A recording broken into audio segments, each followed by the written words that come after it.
1등급을 받고 싶으면 1등급의 사고방식을 익혀라. 공부도 1등급처럼 해야 되고 또 문제도 1등급처럼 풀어야 되고 너는 항상 4등급처럼 문제를 풀고 있으니까 그 등급이 나오는 거다. 네, 안녕하십니까. 저희는 에이프로 아카데미 고등부 강사 김세혁, 최재영입니다. 들이 9월 모의고사를 쳤었잖아요. 그런데도 저희 불구하고, 클리닉을 네. 받았던 학생들 중에 네. 조금 성적이 많이 오른 학생들이 있었죠. 2명만 꼽아보자면은 둘 다 이제 4등급, 한 친구는 2등급으로 올렸고 또 다른 친구는 또 2등급 가까이, 2등급에 살짝 한 문제로 못 치긴 하지만 제 학생들 중에서도 두 학생 정도를 6월 모의고사 때 6등급을 받아서 온 친구였어요. 6등급이. 네, 6월에 6등급에서 이번 9월에는 4등급까지 끌어올렸고 이 학생 같은 경우에는 이번 6월 모의고사 때 덜컥 3등급을 맞아. 이번에 2등급을 맞았습니다. 그것도 조금 아쉽게 86점. 3점짜리 한 문제만 더 맞췄어도 1등급이었는데 네. 이제 자기 방법에 확신을 가졌다는 거죠. 그 확신을 제가 어떻게 만들어줬느냐, 그 지도에 노하우가 있을까요? 저 같은 경우는 이 학생들에게 묻고 싶은 게 나의 공부 방법이나 습관이나 방법론이 변화되었는가 아니면 그대로인가, 그걸 또 묻고 싶어요. 내가 뭔가를 변화하지 않으면은 성적도 변하지 않는 경우가 되게 많거든요. 양이 아니라 이제는 좀 뭐랄까 방식?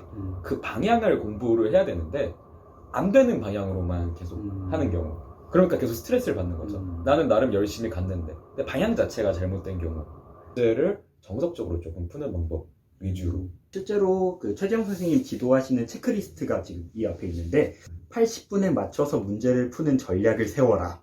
그리고 뭐 특히 비문학에서 본문을 읽기 전부터 어떻게 읽을 것인가에 대한 준비를 해라.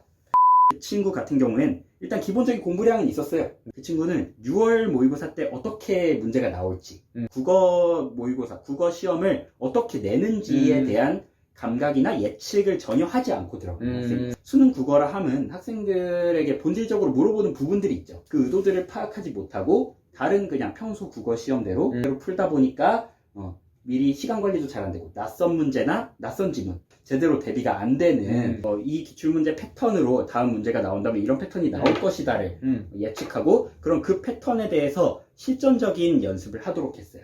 이런 유형들은 너한테 조금 거시적인 글의 흐름을 물어보는 문제다. 이 문제가 나오면은 너가 내가 거시적인 흐름을 잡아야겠다라고 생각을 하고 들어가야 된다.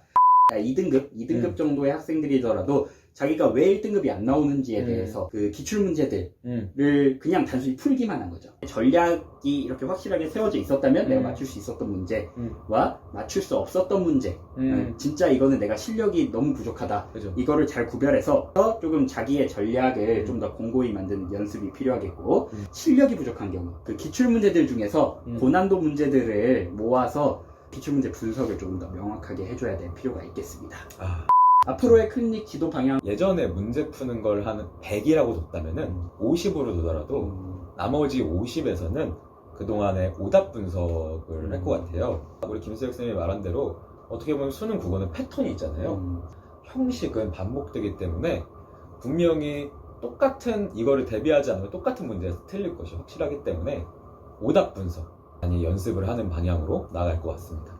앞으로의 클리닉 진행 방향은 학생들한테 실전적인 상황에서 환경을 조성해주고, 왜냐면 수능은 정말 낯설고 긴장될 거거든요.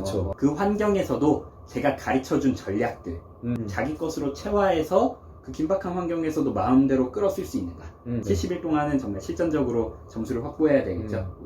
저는 지금까지 그 에이프로 아카데미 9월 모의고사 및 클리닉 보고 사례라고 할 수 있겠죠. 클리닉 총평 영상이었고요. 저희는 더 유익한 영상, 그리고 학생들에게 더 도움이 되는 영상으로 찾아뵙도록 하겠습니다. 감사합니다.